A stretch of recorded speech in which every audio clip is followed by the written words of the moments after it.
Hi. Got Nebraska coach Amy Williams here. The Huskers take on Iowa tomorrow at 1 o'clock at PBA in our special pack PBA and Play for K event. Ticket sales as of this morning crossed the 12,200 mark and continue to climb. Coach Williams, if you'd like to make an opening statement, then take questions. Yeah, really excited for tomorrow and that opportunity to play in front of just the most amazing fans in the country and just a special crowd out there in our Play for K game and one of the last couple of ball games for our seniors to play in Pinnacle Bank Arena, and so just excited for that opportunity and all that it presents to our program and team.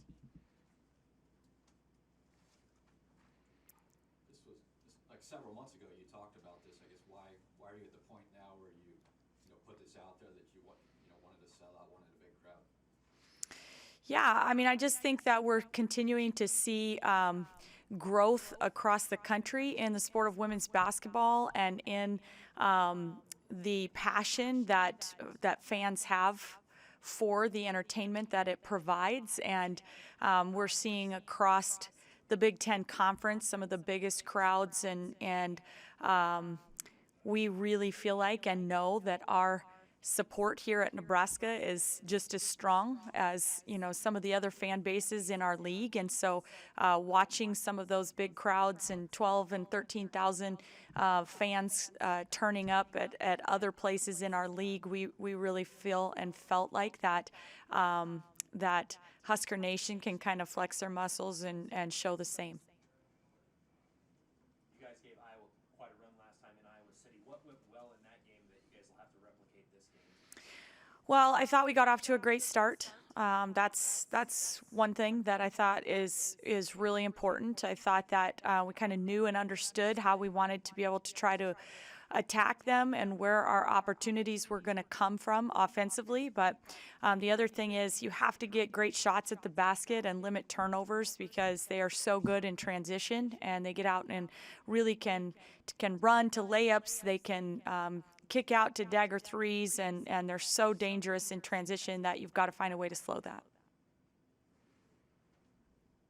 Your team has played generally well defensively this year, but Minnesota gave up 95 points. What needs to change to get back to the level on that end that you want to be at on Saturday?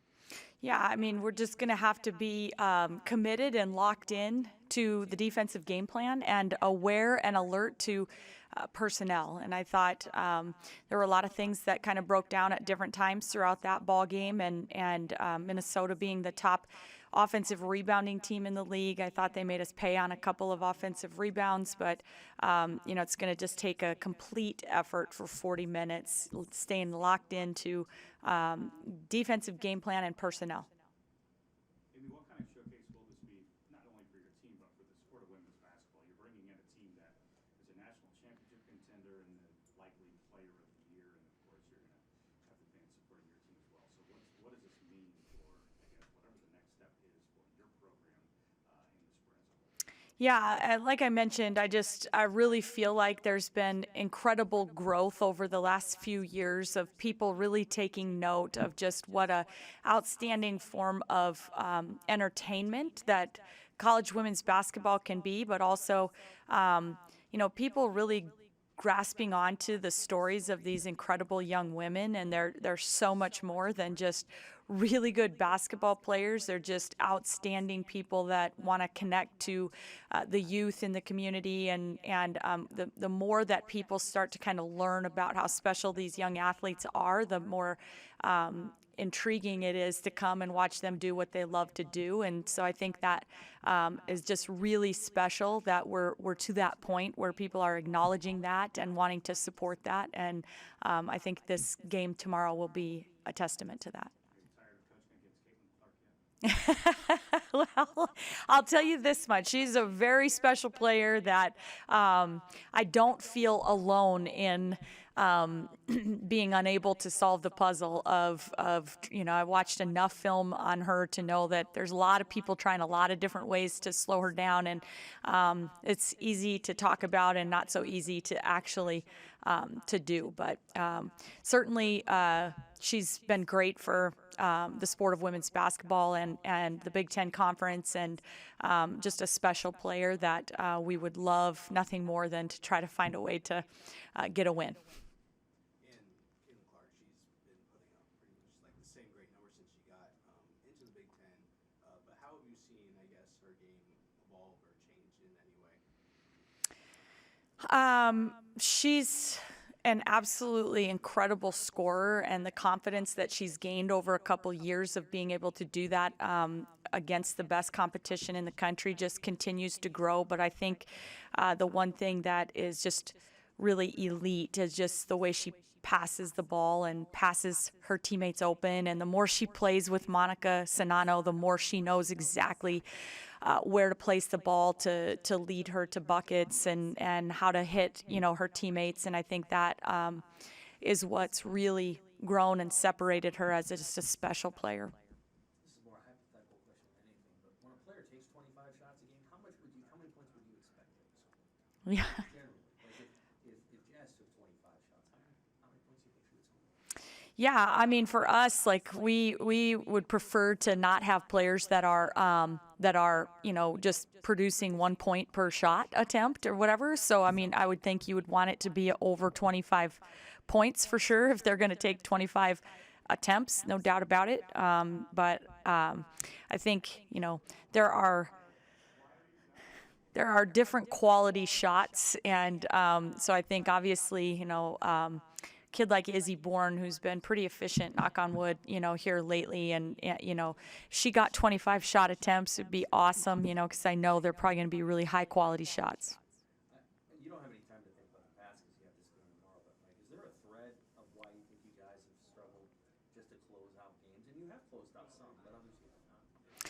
Yeah, I mean, I think what's strange is when I look at it, there's been certain games where we have not gotten off to great starts, and then we fought and have just been able, we dug ourselves a little too big of a hole early. And then there's been games at Northwestern where we scored 30 points in the first quarter and got off to a great start, probably played the best basketball we've seen the Huskers play, and then kind of late had to hold on and take care of the ball against their pressure down the stretch and so I think the biggest thing for me, Sam, is just that we've got to figure out a way how to string together 40 solid minutes. And you're not going to always play every minute of a 40-minute ball game at the very best, but we can't have those surges, whether it comes at the beginning of the game, in the middle of the game, or not closing out the game where we just let our foot off the gas, or we're not able to score, or we go through those spells where we give them back-to-back threes in transition and with a missed layup in between, or those types of stretches really bite you in a conference like the Big Ten with a schedule that we've been up against this year.